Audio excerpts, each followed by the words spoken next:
Hey everybody, welcome to another video. Today I'm going to talk about the Marvel's Multiverse role-playing game that's out now. I've been kind of waiting for it to come out for a while. I got to check back, but I'm pretty sure I made a video about the playtest rules, which I did get a hard copy of. And I read through this. I did not play test it, but I just I wanted to see what it's going to look like. See what it smells like. I wanted to see the art. I wanted to see what they were using in here. I kind of, I did read through the primer on the rules and character creation and, the die rolls and stuff like that, just to kind of get a grips of it. I gotta say, a longtime fan and player of the original TSR Marvel superheroes. I never really got into much stuff in the 90s. I think they had the Wizards of the Coast, or it was even still TSR at the time. They put out a kind of a Marvel thing. I didn't really pay much attention to it. I kind of was... I stopped really getting the products and stuff at I think the 89 update for the Marvel Universe Handbook was about the latest thing I got. I think I had Night of the Sentinels and a couple of the advanced modules for the advanced set that came out in 86. Predominantly I liked the game from 84 and 85 more. I mean, I did like the 86 advanced set, but I just liked the modules better so let me put that back. I liked the advanced set better than I liked the basic set. However, I liked the modules and how they set them up from the basic set. And with Dungeons and Dragons blowing up during the pandemic and all that stuff happening, and Wizards of the Coast reporting that they had the best year ever. I think it was 2022 was the best year, or maybe it was 2021. I think it was 2022, I believe. It was their best. They said it's their best year that they've had. All of the sales that they had from that year was more than all of the sales of the creation of Dungeons and Dragons. I don't know if they mean when they got the license, meaning when they had it in Wizards of the Coast, or they're going back to TSR. It seems like a bold statement to say. I know the game supplements and stuff are a lot more expensive now, but I don't know. It seems a little fishy. The problem was, though, I was playing the new 5th edition Dungeons and Dragons down at my local game shop, and I kept mentioning to people, hey, you guys going to play the new Marvel suit? Nobody had heard of it. There is one? I'm going, yeah. It's coming out in 6 months or a year or something like that. You guys interested? Nobody was interested. People only wanted to play Dungeons and Dragons. At least that's what I found. So I kind of just stopped playing D&D together. This is a dilemma I have, and this is kind of renders this video a little useless or pointless, unless you want to take into consideration just my opinion on the product itself. As a lover of the original Marvel TSR, am I going to play this new version? Maybe. Most likely not. I had a little bit of fun playing with the local, and that's pretty much what I got is my local game shop, and there's two of them actually, but I gotta say, the older I get, the more antisocial I get, and I don't know, I just really don't like hanging out with the younger crowd that's there too. I mean, there's an older crowd and a younger crowd, and I seem to get along, have more in common, obviously, with the older crowd. But the younger crowd are just so spazzy and and my son tried to play, with his friends and stuff, and they were, I think, a little too young and couldn't really focus on it, and I don't know. In my opinion, for me personally, this has nothing to do with anybody else's experience. I think when I was talking about with comic books or all of this stuff in general am I at the end of my rope? Am I at the event horizon where I'm I don't know if I really like a lot of this stuff anymore. I mean, I still love my comics. Don't get me wrong. Love my comic book characters. And I still love my comics, you know, and I'm trying to give new comics a chance so I can continue to love new comics.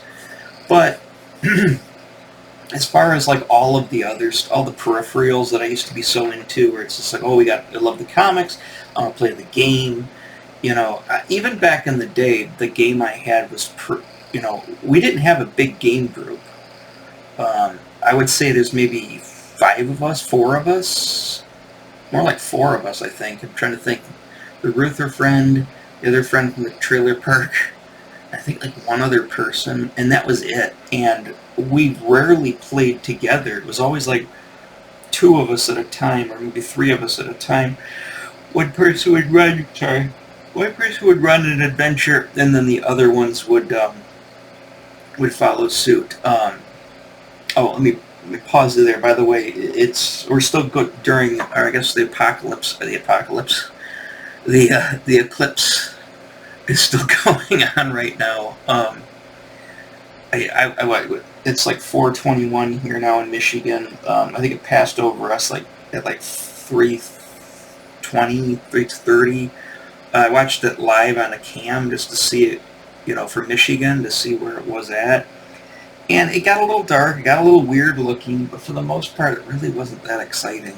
It wasn't the, the second coming that I thought it was going to be. It was just kind of like, all right. I mean, I've been alive during, maybe not the total eclipse. I know that 40 years ago, when I was on the playground at North Hill Elementary School and I was in 6th grade, I know that there was an eclipse that they said you weren't supposed to look at. We made the little paper things to, you know, to look, to like reflect it and all that stuff. And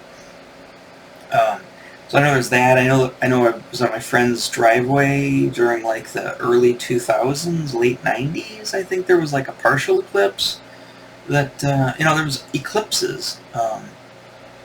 It was just all that I was watching. I wasn't watching it per se, but just my YouTube feed just got inundated with all these like people that are so whooped up on the eclipse, and I'm just, it's just like, okay. And then when it happened, it was just like, okay. So that's all I want to say on the eclipse. So it's still technically going on, I guess, for a little while longer. It's almost past, I don't know.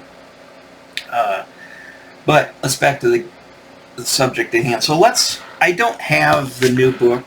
I'm not 100% sure I want to buy it because, again, outside of a coffee table book, it really might not ever get used. I don't want to plunk down $35 on sale. I think normally it lists for like 60. I don't want to plunk down for these giant hardcover tomes. If they just, this thing was like $10 or whatever, $7. I don't care about getting this, but I don't know if I want to plunk down all that money to have just this giant coffee table book that I'll periodically may peruse through. So, and in saying that, that's not an indictment of what I think of the book so far. I mean, I still have to kind of digest it a little bit. I've got a PDF of it, or actually this is a CBR of it, or something, I can't remember, some file I found online of it. And again, I kind of want to see the inside, and I want to kind of look through it and see if it is worth buying. And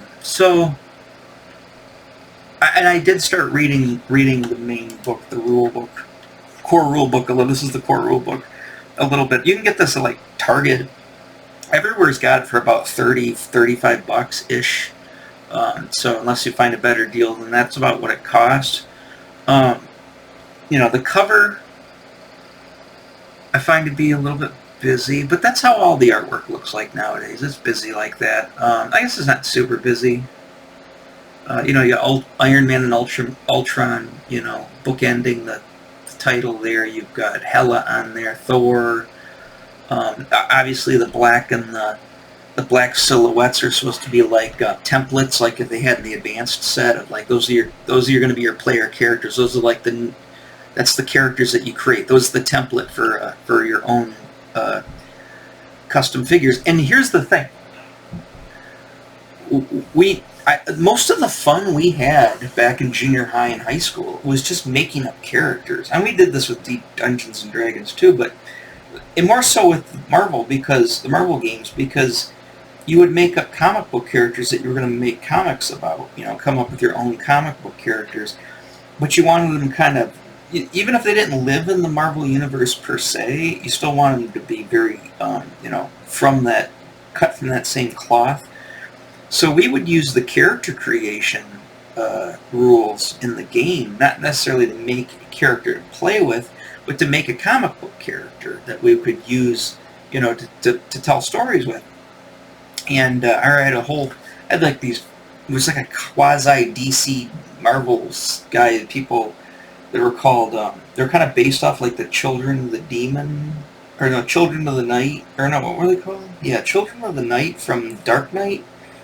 And I called them Children of the Demon, and they were like these, these, I think they were mutants, or maybe they weren't mutants. They were like this group of like young, 20-something, early 20, young adult characters, guys and girls, and they were, they all wore all black, and they had black Chuck Taylors. All of them had Chuck Taylors on, and they all wore black t-shirts, and kind of like myself.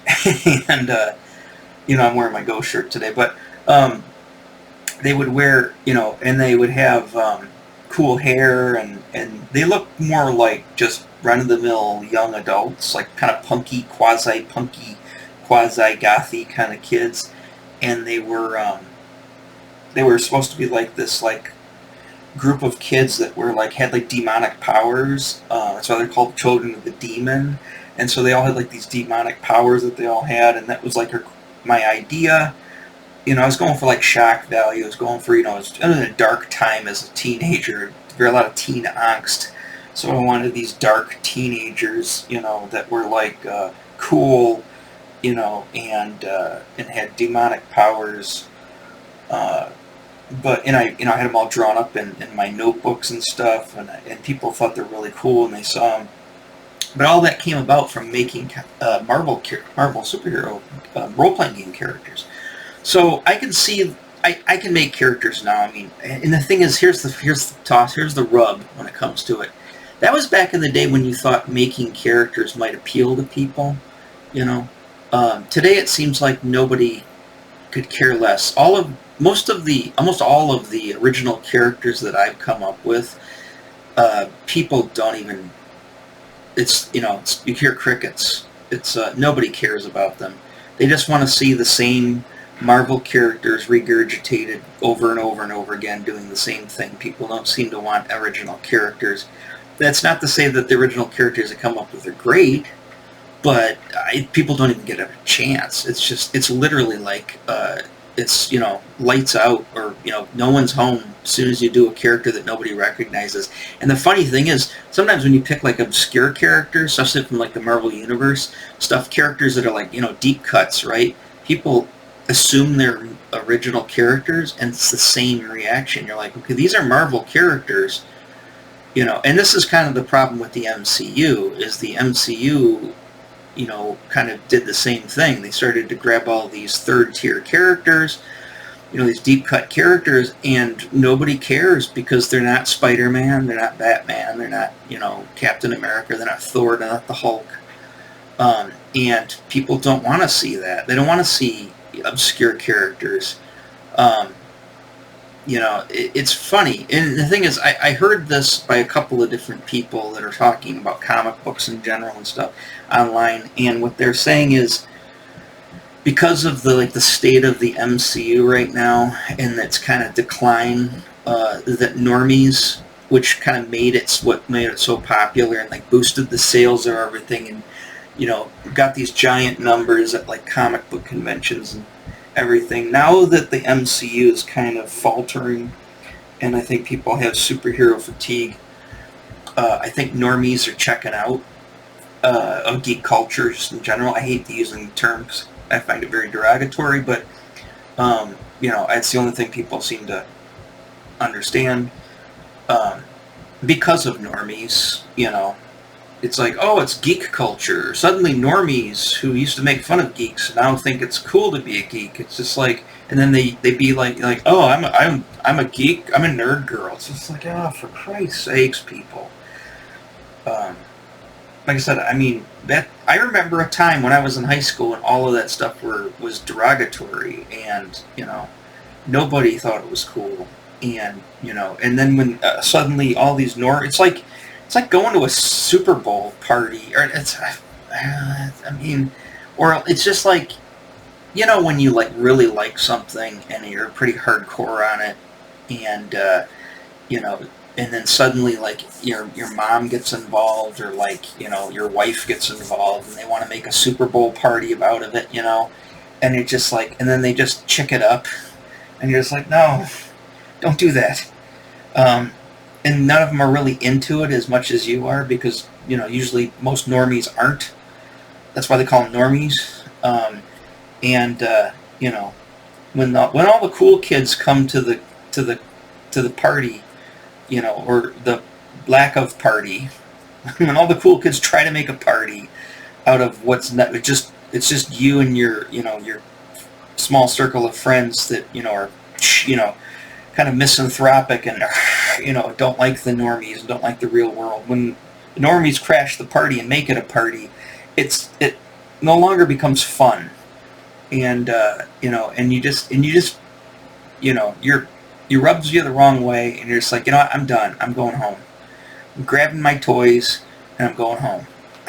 I'm not playing with you people. I kind of find that with the role-playing game thing as well. I think a lot of people are like, oh, what's this thing from Stranger Things? Oh, Dungeons and Dragons. I've heard of that. It's just like, oh, where can we play this? Oh, we're going to go to, it's a social event. Let's make it social. It's a social game, and I know you're supposed to be social when you do it.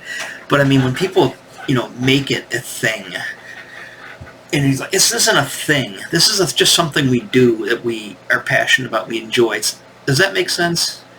I know it's kind of contradicting myself, because that would be a thing. But when people make it a thing, when to you it's not a thing, it sours you. He's like, okay, well, I don't want to play this now, because all the people that I was trying to get away from, now they all want to come play. And it's like, no, I want to do that.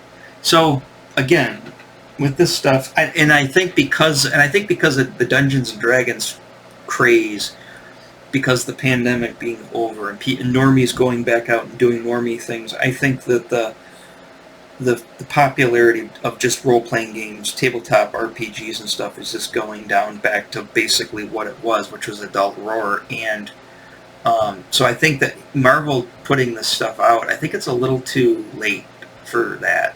I think it's gonna flop, and like, again, nothing against the game system or nothing against the product itself, but I think just it's bad timing. So let's look through it. Again, there's the cover. The cover's fine.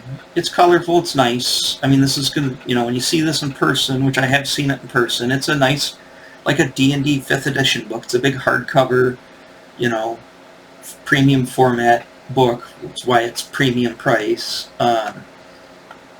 There's all the credits and stuff. Blah blah blah.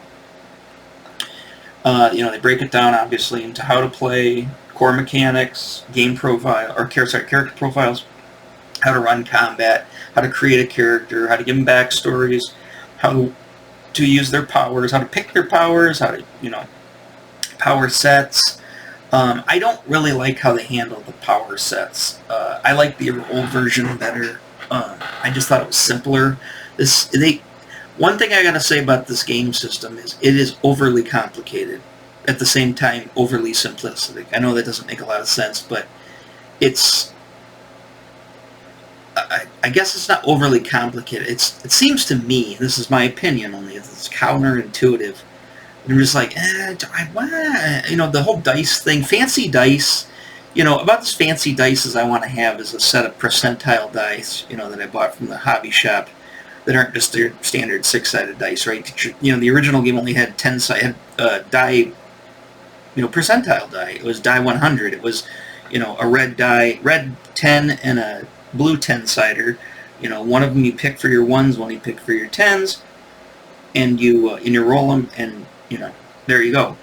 This one's got special dice, or you can use 6-sided dice and make them into special dice. They obviously want to sell product. Sorry, they want to sell product, so that's fine, I guess. Yeah, but the power sets, the way they work the power sets, I'm not a huge fan of. They call the game master, your dungeon master in this game, is the narrator, and there's a whole narrator section. I think that's what they called it in the original. I know they called it the judge. It was the judge. You were the judge if you were in the original game, the TSR game. That's why they call it the judge's book. So here it's the narrator's book. That's fine. That's, whatever. You got to call it something, and I guess there's narrators and narration captions in comic books, so sounds apropos. Let's see. The Shock talks about the Marvel Universe. They've got a ton of characters in here, pre-generated characters. Now they suggest, and I'll briefly talk about the Kang module, which isn't really a module. It's just more like another prestige, expensive book. I gotta say, I don't like that art at all. This art does zaps zero for me. She-Hulk, my favorite character, I think looks terrible there. Beast is just, this is that late 90s quasi-anime, whoever the guy does the Battle Angel Alita, what was it called? Whatever that comic was in like the late 90s that kind of brought this whole style. I don't like this style at all. Again, subjective, it's my opinion, but I don't like the style at all. You got the whole section on how to play, and then they do intersplice a lot of artwork from current comics, which is fine.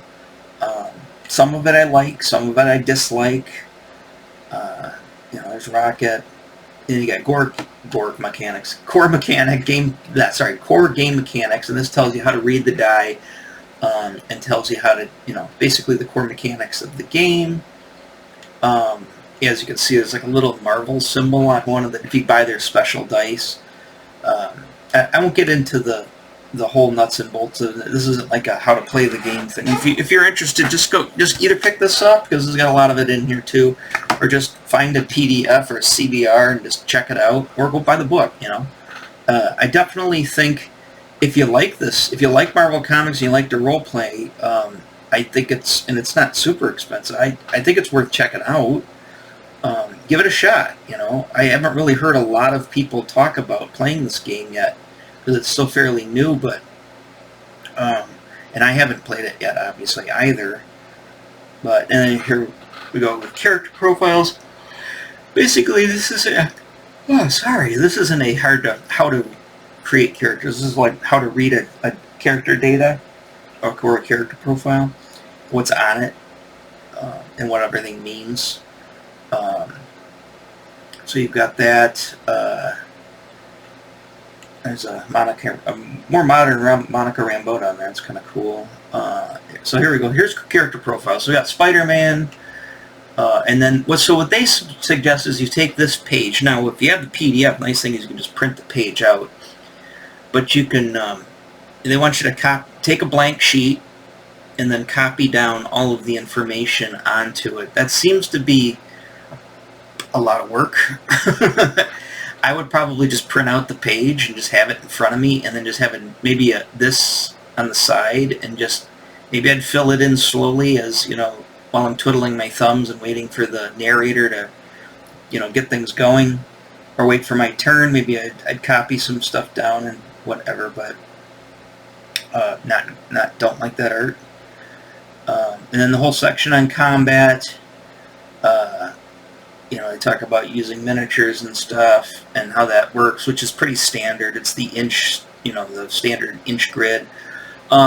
Here's the thing, though, about Fastball Special. Here's the thing about a Marvel comic book role-playing game, and this is inevitably what the old one for us kind of boiled down to, was unless somebody had a really good story idea, right, which wasn't always the case, and or we're going off a module, right? Most of the time the games would just boil down into, do we just want to fight?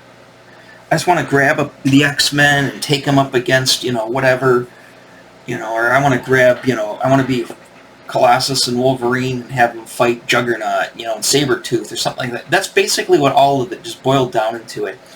And we didn't have it at the time, but essentially that's what just HeroClix is. If you play the HeroClix version of Marvel or the DC stuff, that's all that is. It's just a tabletop miniatures combat simulator. That's all it is. And a lot of times the original game would just boil down in that. And I can see this game having, for myself, I'm not saying for everybody, but I can see it having a lot of the same limitations where it just kind of boils down to, I just want to take a bunch of superheroes and just have them beat the shit out of each other. Because, unless somebody's got a great story, you're probably going to get this, you're either going to get a narrator who is like a, wannabe comic book writer, and they're just going to come up with some crap that you don't care about, or you're going to wait for these giant $50, game-based, tomes to come out and run their games. And their games, even though they're done professionally, aren't necessarily that much greater either, although they're a lot more structured and they're professionally done. And that's not to say that there aren't great, people out there who can write good adventures, just like D&D or anything else. But, I find that's probably not going to be... I know I'm sounding very pessimistic about it, but that seems to... I'm just being realistic. That's probably what's going to happen. And then in that case, why play this game? The game system's okay, the combat system's okay. Why don't you just play HeroClix? Because HeroClix, as goofy as it is too, everything's done for you, and it's pretty simple. And I've played HeroClix with the Marvel stuff many a time, and it's fun. I don't currently play it. I still have a whole box of HeroClix from Marvel, and all the maps and all that stuff, and it's fun. It does exactly that. It's just a beat 'em up, and like I said, that's what our games back before HeroClix was even around would just turn into. We would just take the little cardboard cutouts that that came in, it fold up, the little trifolds, or if we had the miniatures, Sometimes we had, they didn't have a lot of action figures. This is before the craze of the 90s with Toy Biz. I remember in the late 90s, maybe it was 90 or 91, they came out with these rubber PVC versions of some of the superheroes. We bought those and put them on a game board or whatever, and that was pretty much... And we used the system, too, with the areas. We didn't use the inch square grid system that they use in most games that everybody uses now. Before, just the original, the area system that was in the TSR game. We would use that, and, and we use the same maps, and we'd just go, okay, we're going to go into New York to this map, to Hell's Kitchen or whatever, and we're going to, duke it out in the streets or on the rooftops with, or duke it out at the X-Men mansion with, go into the danger room with these little miniatures, these little paper miniatures. We'd throw them down there, and we'd use the combat system rules in the game. We'd roll initiative and stuff, and blah, blah, blah. We just play it that way. And then, of course, it was funny because when HeroClix came out, I was like, well, man, it would be awesome if we had HeroClix, back in 1988. That would have been awesome. But we didn't have that back then. And again, that's back when it was still pretty underground, even though, there were people who played it, and obviously in my world it seemed like a big thing, but for normies, or for just the run-of-the-mill people, none of that stuff was even, nobody knew about that stuff. I would say that most people, unless there were a small percentage of people in my high school that even knew who the X-Men were. They might not be like, oh, I've seen that Wolverine guy before, or they knew who Spider-Man was, they knew who the Hulk was, but they didn't know who Storm was, they didn't know who Rogue was, they didn't know who Nightcrawler was. They would see with these comic books and what's that? As you're walking around with, Fall of the Mutants in high school, and you're like, oh, it's a Marvel comic, it's X-Men comic, and as soon as you start talking about it, right, people are just, they tune right out. And they're just like, I don't want to hear about it. you know, or you'd get ostracized or, you know, or bullied for liking the stuff. So, you know, I'd assume it's, you know, not entirely that different today, but maybe it's a little bit more. I don't know. I don't think anybody plays it. I think everybody's just playing video games and YouTube, you know, or Instagram, whatever, TikTok, all that stuff. I don't think anybody. This stuff is kind of. I mean, they keep putting this stuff out, these companies, because they want to make money, and they want to. And the people who generally put the stuff out, I think, really like the stuff, and they like to play it. But I don't think it's really that.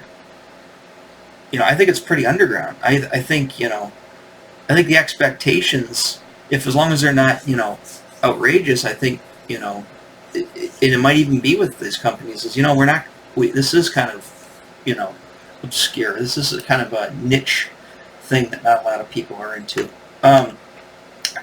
So there's a Hawkeye and Mockingbird. There's some, I can't remember the guy's name, or it is off the top of my head. I used to know because I was reading that X-Men comic for a while. I think that's nice art. I think it's a little overcomplicated. I think it looks nice though. You know, that's almost like more Dungeons and Dragons. A lot of swords going on in there.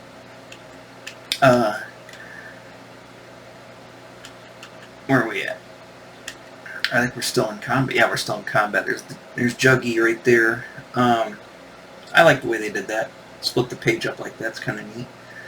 I don't like that art. Is that?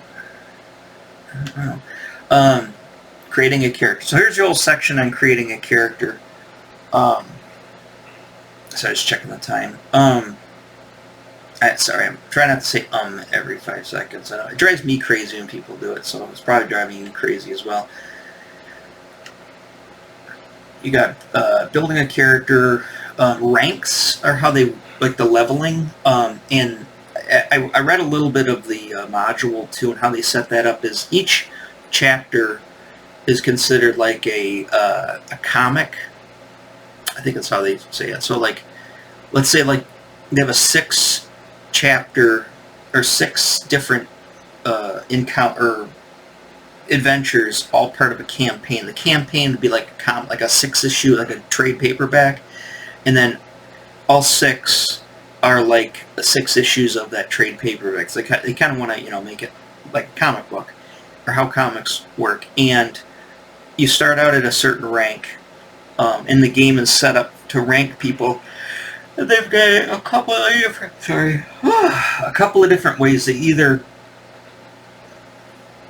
you'll say you play a rank 1 character in the first chapter, and then in the second chapter you can play another character rank 2, a completely different Marvel character.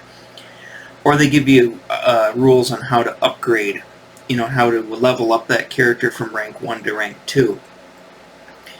I don't know which. I don't think. I mean, I guess it'd be fun if you there's a whole bunch of characters you want to play, and you just say, okay, I might order them by rank. So let's say I want She-Hulk, and she's a rank 3. Well, I'm gonna probably play her in the rank 3 adventure, and you know, this character is a rank 1, and you know, you do it that way. It seems like a lot of work and way too much thought power involved. Although they kind of, like, the module sets it up with pre-generated characters and they just give them to you. I think it's more fun just to start, just like D&D, to start out with a first level character and just rank them up, you know, level them up. I don't know. I don't like that system. I mean, the thing is, here's the thing that's crazy about the original Marvel Superheroes by TSR is they didn't have a... You never ranked the character up. And the characters weren't, like, you would play, they had modules, and they had modules of specific characters. So if you're playing an X-Men adventure, you're going to have the X-Men, right? But, you know, obviously, you know, you start playing, like, you know, you're a Omega level X-Men, you know, or a mutant, you know, right? It's like, in the threat in the adventure is not that great. It's going to end up becoming lopsided. So I think this is their way of trying to balance that out a little better. but again, I think it's kind of convoluted. But again, there was no way to rank. I mean, you got karma in the old one, and you could have karma pools, and you could spend that karma on like feats, or you could use that karma to raise an ability. So they had like words for it, like Amazing Spider-Man, amazing agility, right? If you had incredible agility, right? You could spend so many karma points that you'd earn in the game, like experience points, to raise your agility to amazing from incredible, which is like a score of 40 to 50. Like Spider-Man had amazing agility because he's the Amazing Spider-Man, and so they kind of did it that way. And again, I wasn't a huge fan of how they handled the original game leveling system. So this one is different, seems a little bit more logical, but at the same time, I'm not sure if I like it, but whatever. I mean, that's the whole point of playing through the game, is try it and see. You know, if you don't like it, you can always modify the rules. So you've got, creating a character, and you've got all your basic stuff. You know, your code name, your Wolverine, your real name, your Logan, you know, height, weight, gender, eyes, hair. I'm assuming they got gender stuff as, I'm sure it's all very woke, all the gender stuff in here. Hair, distinguishing features, occupation, origin. See, they used to call...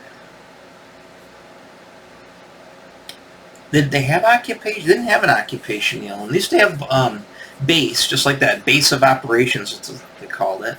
And that was where your, that was where your base of your operations were. And then you had resources. And resources was an actual stat. So, and that kind of dictated your, either it's from occupation, or, you're independently wealthy, or you come from a rich family, whatever, or you're poor, you're destitute. It was all about your resources, necessarily than occupation. You had skills, like say you had medical skills, or you had skills as a doctor, right? And that would probably dictate that you have high resources because you're a doctor, that type of thing, Or if you had, very limited skills, or your skills had nothing, you were a great gymnast in high school. So you've got gymnastics as a talent, but you've got, about biomechanics or biochemistry because you studied it in college.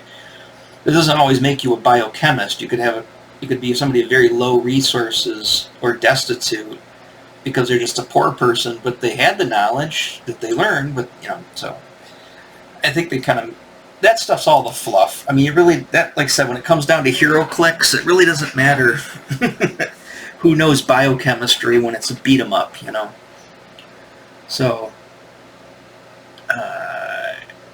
they talk about concepts, ranking, then they go through the ranking system. Like I said, I'm not going to bore you with the details here, but obviously it's important if you want to play this game, so gaining ranks. Oh, more bad art. Bad art. Oh, God, I don't know why they put some of this art in here. Then you're creating your backstories. Obviously, if you want an origins of your character, or whatever, or your origin also could be, like in the original game, your origin meant the type of character you were. You were either a high-tech wonder, like Iron Man, you were a mutant, like an X-Men, you were an altered human, like Spider-Man's an altered human, because he got bit by the spider. You were an alien, like Silver Surfer, or obviously, like Captain, like you're from the Kree.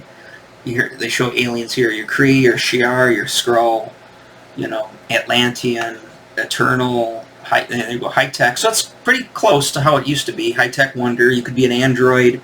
You'd have a battle suit like Iron Man. You could have cybernetics. You could have, PIM particles. You could be an Inhuman. So you have your mutants, and then you have Inhumans. That wasn't in the original game. That's kind of cool. Your origins could be of magic. You could be demonic. That's what I kind of made those characters before that I had, were the demonic magic characters. They're essentially the New Mutants, is what they were. New Mutants mixed with the Batman Children of the Bat. Then you have monstrous characters like vampires, werewolves. There we go, mutants. Okay. Asgardians, Olympians, you have special training. You know, like you could be a Hydra operative or a Shield operative. Spirit of Vengeance. I don't know what that is. Oh, okay, yeah. When you have the Spirit of Vengeance, I think that isn't that like what's his face? Moon Knight. Oh, let's see. No, Ghost Rider. Yeah, I was gonna say it's one of those characters. Ghost Rider is the Spirit of Vengeance. That's right. There's a whole comic book called Spirit of Vengeance. You could have the symbiote, like Black Spider-Man or Venom, Carnage, that type of thing. Unknown, right? Like we just don't know where his origin is. He's unknown. Then you've got Weird Science, not just the movie.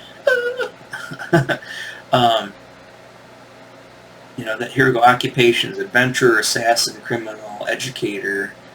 You could be what's her face, Dazzler here, who's a punk rock star now instead of just like a pop star. An entertainer, an entertainer, an entertainer. Engineer, journalist, law enforcement, lawyer. Obviously, She-Hulk, Daredevil. Could be a leader, journalist. Eddie Brock, Peter Parker. To get into that thing. Military, blah blah blah. And you have traits. So you have like you're abrasive, that type of thing. So personality traits or like just character traits. It's kind of cool. They kind of had that before. No, they didn't have that before. So you've got all your backstory stuff. There's some what do you call it? Jim Lee X-Men there. I think it's by that artist I don't like, but it doesn't look terrible. I'm not a huge fan of it. And you get a whole section on powers, and then like picking your powers, number of powers you have, and then they have like these power sets.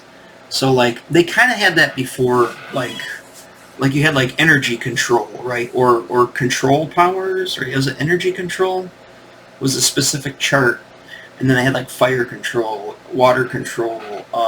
You had like water resistance, fire resistance was a resistance power pack or power set. Then you had fire control, different like say elemental controls here. So yeah, all the different elements that you can control. And then you've got illusion, magic. That's just like how they did it in the old one. And these are power sets. Doesn't seem like a lot. Oh, I guess they keep going into it after. Yeah. There's a lot of them here. Martial arts, melee weapons, dimensional travel, multiverse travel, phasing, plasticity, power control, ranged weapons, resize, shield barrier, spider powers, super speed, super strength, tactics, blah blah blah.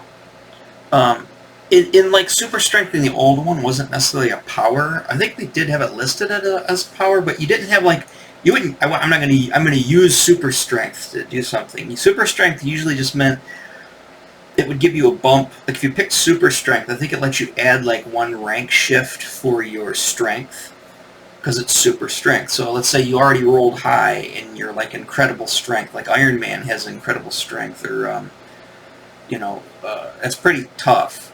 And then you get super strength. Now you have amazing strength. Like I think She-Hulk has amazing strength. It means you could press so many tons. I don't know how they do it specifically in this one, but that's how they did it in the other one. Weather control, you got storm, telepathy, telekinesis, teleportation, Nightcrawler, yada yada yada. And then they go into descriptions and give examples and talk about, and like so here are your different powers specifically of your power sets.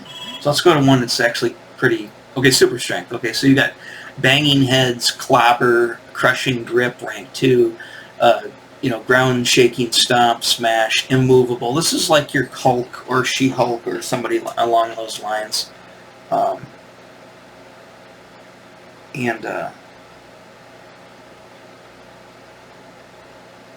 Sorry, my friend just got his plane just landed. He got back to Michigan from Florida, so he's safe. Yeah, they got She-Hulk right here. Tactics, what's his face? Captain America. He's gonna have tactics as a power set. Super speed. super spider powers, obviously. Spider-Man, Spider-Woman, that type of thing. So those are all those. And then they have, of course, power descriptions and talk about everything with power, what the powers and what power set, the prerequisites, if there is one. You know, what kind of action is a standard action? Is it a I don't know. I don't know exactly how they run the actions in this. I'm assuming it's like Dungeons and Dragons, where you have a standard action, partial action, or a full action, and stuff like that, where it means you can only do so much in a certain turn. And then the duration, like when it happens, like is it an instant power? Like Clobber obviously is an instant power. You know, that type of thing. Or clone if you're using a clone, or you're having something where you have to concentrate, right? The duration is as long as you have concentration. As soon as something breaks your concentration, like you take a hit, or somebody breaks your concentration, then you lose the power. The power would, nullify. And then it give you, like, it looks like some of them have costs, and then the effects of what they do, yada, yada, yada. And then what are we getting into here? It's just more descriptions. I'm assuming most of the rest of the book is going to be all power descriptions until you get to the, all this is power. Until you get to,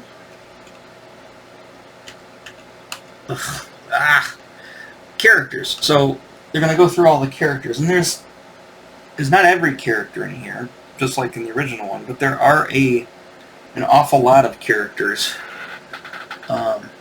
Starting with Abomination. Let's go in alphabetical order. America Chavez, AIM Agents, Ant-Man. This is one of the things I was curious to see, was what the artwork they use for some of these characters. Some of them I gotta say is just like, that's not bad for her. Clea, I mean, she looks a lot better than she used to look. I think it's a Scott Campbell drawing. The Colossus one, looks like MCU Colossus. Daredevil, MCU Colossus. Deadpool, I'm not a Deadpool fan. That's okay. I'm looking for, like, She-Hulk. White Queen looks like to be Arthur. Yeah, it says art by Arthur Adams. Frank Cho, artwork for Enchantress. That's nice. Glad to see Cho's still got stuff in there. I think that the She-Hulk is the that person who does the new comic, or the covers for the newer comic. I know I'm flipping through these really fast, I apologize, but again, I'm not trying to. I really like her. I'm not trying to do this is the entire book, cover to cover. I'm just kind of skimming through the stuff to kind of give you a feel of this, so you kind of know. If you want to know that kind of thing. And then, I'm trying to give you it's a current Scarlet Witch. There she is. Yeah, it's by, Jen Bartel. She does all those covers. I'm not a huge fan of her. I just think her proportions are off on a lot of things. Her Silk. So yeah, so you got all the characters, a lot of them. Pretty much most of your main characters are in the main book. And obviously some of the characters that aren't in here are going to be in character folios, but they don't really do like a character folio so much so far. Looks like they're just going to do these big campaign adventure books, which are basically just big giant glorified modules, and then whatever characters they want to use in there, the stats for that character would be in there, or they'll tell you to reference this book. So here we got this goes into the Marvel Multiverse and talks about the different timelines and stuff. That's fine. I mean, I guess you have to kind of do that now with so much out there. This wasn't a thing back when I was playing Marvel Superheroes. And then the whole section on the narrator. So, setting up your game, playing in person, or they probably even talk about playing online. Yeah, online with like Zoom or whatever. How to run the game, when to start combat, picking opponents, blah, blah, blah, blah, blah. It's just like any other DM section of any core rule book, unless there's a dedicated book like the Dungeon Master's Guide or the Judge's Book back in the day, which came with the main set. There were no hardcovers back with that original set. You basically had 2 box sets. You had a basic set and an advanced set, and and then you had modules, and then you had some character folios, which are basically like modules, and then you had a couple of like the character cards, and that was it. I mean, that was the game, and none of that stuff was very expensive. I guess it might have been a little pricey for the time, but like $5 a book, and the main sets were like 10. So yeah, so this whole last section is going to be on the narrator and how to. Again, I haven't played the game, and I can't tell you exactly how they run it, but, you know, if you've played role-playing games like Dungeons & Dragons, you kind of know the score. It's the same thing, pretty much. It's just everything's handled a little differently. There's your blank character sheet that you can copy or print one out or whatever. Looks like that's the back sheet. You can put the character portrait in there. Yeah. So, and again, if you have a... One thing we used to do before they came out with the Marvel Universe handbook for the game is there's a lot of characters that were either new that they didn't have stats for, or characters they kind of missed. And what we would do is we would create as close to what we think, a close approximation of what they think that the character is, and we'd make our own characters sheets for those characters. And then when they came out with the Marvel Universe Handbook, and then eventually the 89 update, which is kind of where I stopped off at, everything was covered for the most part. I mean, there might be some NPCs and stuff that are kind of trivial, but for the most part, everybody, all the main heroes and villains and supporting heroes and villains were all covered. Then you got your glossary, your index. They give you this little... That's not the back cover. It is the back cover. You know, they talk about playing online. They have a virtual tabletop, which kind of does, so you can do that. See how that is? I think, Roll20. Usually, I don't know much about that one specifically, but a lot of these you usually have to, it's a subscription that you have to pay to keep using that service. And obviously, if you can play it online easily, and, you know, basically your what was supposed to be an in-person game becomes an online game, like a multiplayer video game. That supposedly did a lot of some of the other stuff when people started to focus on that. Now, because of the pandemic and a lot of people staying at home, and I mean it's a lot easier for me to not even get out of my bathrobe and sit here, you know, at my desk here and play than, you know, get cleaned up and go down and grab something to eat and, you know, go down to a physical building. And again, I didn't really, I mean, overall I had an okay time, but I'm not a fan of my local places that much. They're okay. I mean, no offense to them if anybody watches this, but, you know, I had fun, and I don't dislike any of the people. It's kind of, I don't know.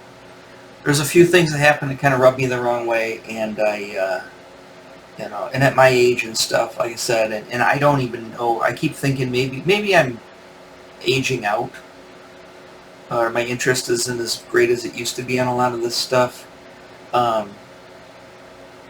You know, and my interest, and I'm a weird person. I mean, you know, my interest goes all over the place, you know, whether it's attention deficit, whatever you want to call it, but I'll get, and obviously see by my videos, my attention goes all over the place. But by and large, I mean, I still love my comic books, and I love my comic book characters, and, you know, I don't think I'll ever not like them. Maybe my passions can wax and wane, but I think I'll, you know, as long as I keep doing comic books like I'm doing for a living too, I kind of stay, you know, interested in them. But that's the book. We're gonna hit. I'm not gonna go through the other. Well, maybe I've got it pulled up, so let me just hit it real quick here. Here's the Kang book. Again, I don't own this one either. I have looked through it. It's another giant, massive tome, and like I said, it breaks it, ready for adventure, and then chapter 2 starts the origin story, so that's the rank 1, and you got like a briefing. Let's go to rank 1 just to show you. So here, this basically explains how they use the book and the characters and blah, blah, blah. and then you get into the actual, this would be the first adventure, which is the origin story, and then they break it down just like any other module, where they give you the plot, the briefing, the plot, the heroes involved, and then they give you like the hook and using the original heroes. They give you some origin, they give you plot. I mean, they basically give you everything you need to kind of run this adventure, and then they give you, your sequence of events, how it kind of plays out, and and you run it like any other module. They give you some maps, and as you can see, there's square grid. It'd be nice if you can, and you probably can. It'd take a little bit of work, but you could print this out to where those inches are actual inches, and then you could, just print it piece by piece in like Adobe Photoshop, and then you can, tape them all together and make yourself a full game board that looks just like that, which is kind of neat. Instead of using the dry erase stuff, I think that's cooler than doing this. It'd be nice to have like a map pack that came with this. Would have been great. And then that you could pull all these out, and they were all to size, and you could just use them. They give you the different rooms and stuff, just the different maps for whatever part of the scenario. There's usually like an aftermath. They give you side quests, that type of thing. And that's the first one. So that would be like your rank 1 characters. And like I said, they suggest you a handful of rank 1 characters that you use, and then once you play through that, like let's say that's either one game session or that's like a month of game sessions, and then when you move on to the chapter 3, which would be the second scenario, you could pick rank 2 characters, or you could level up your rank 1s. And if you're using your own characters, again, you can either make up rank 2 characters, or you can level up your rank 1 characters, and on and on and on. So that's how they work that. There's Hell's Kid, little map of Hell's Kitchen. So it goes into this one, and this is all like about the coming of Kang, or Kang is the main baddie in this. But like I said, I mean, I could go through that one as well, but we're already at an hour, so we'll stop it there. And again, if you just want to try it out, and they have a sample adventure in the bag, really small scenario with some sample characters, you can pick this up still on Amazon. It might even be dirt cheap now. I mean, they should just be giving these away, really. But this is the playtest rulebook, and of course, when this was released, supposedly they took a lot of people's suggestions on the playtest and then updated and fixed it. So this is a little obsolete or out of date. But if you don't, you could go through and use it as well, or just, like I said, look for a CBR or PDF if you just want to do it that way. Obviously, the biggest thing is if you like the game and you really want to play this stuff, you want them to make more, they're going to need some money. So you're probably going to want to purchase it. I mean, I'm always looking for a deal. I try to get it as cheap as possible, but I don't have any problem if I want to play this game, or if I want to get serious about it, I'll start, supporting it by buying it. And it's the only way they're going to keep making product and keep doing stuff is if they can make money at it. So, it is what it is. Again, I think my role-playing game days, for the most part, may be over. They've been over. I've gone in and out of playing role-playing games for the last 40 years. So, maybe in the future, I don't know. I'll see if this catches on. If this gets popular, people start playing it, maybe I'll try going down to the game shop if people are playing it. Who knows in the future? But for now, I mean, I was very interested in checking it out, giving it a fair shake. And from what I see a pretty solid product. Again, I have a little, I've got my hang-ups on some of the game mechanics. I've got my hang-ups on some of the, the presentation of the game. Because like I said, I really like the presentation of games.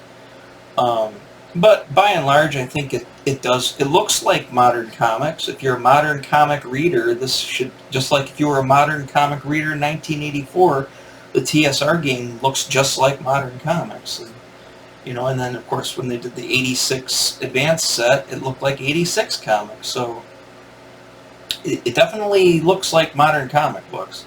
And if you're a fan of that and you like that, then you'll probably like this. Like I said, I'm not shilling for them, but you know, like I said, I hate getting overly hyperbolic about stuff, even if some of the stuff I see I don't like. It is what it is, right? You can complain and whine that it's not how you want it, whatever that may be. You can whine that it's not as good as something else. It's something else, right? It might, hey, maybe it's not as good as Dungeons and Dragons, or not as fun or as popular, but it's not Dungeons and Dragons. It's a role-playing game, just like two video games, one's this game, one's Fortnite, one's Minecraft, right? Which one's better? I have to ask my son on that one. Yeah, I mean, it's worth checking out. I would check it out if you're interested in that stuff. You got any questions from me, if you want, you know, I don't know everything about this, so if you want to know stuff, or if you know stuff that I don't, or you think that this is pertinent information that I have to have, let me know. But in the meantime, you know, sorry, my belt is hanging out. This shirt's starting to... I don't wear a lot of my ghost shirts anymore because they've shrank too much, and I have been losing some weight since I got sick, so maybe I'll fit into everything a little bit better. I haven't lost a lot, but lost a little bit of weight. So, alright, check you out in the next one. Remember, like and subscribe if you like this video. You know, suggest it to people or whatever. If you want to comment, go ahead and do that. All the standard fanfare, right? Okay, I'll catch you on the next one. Bye.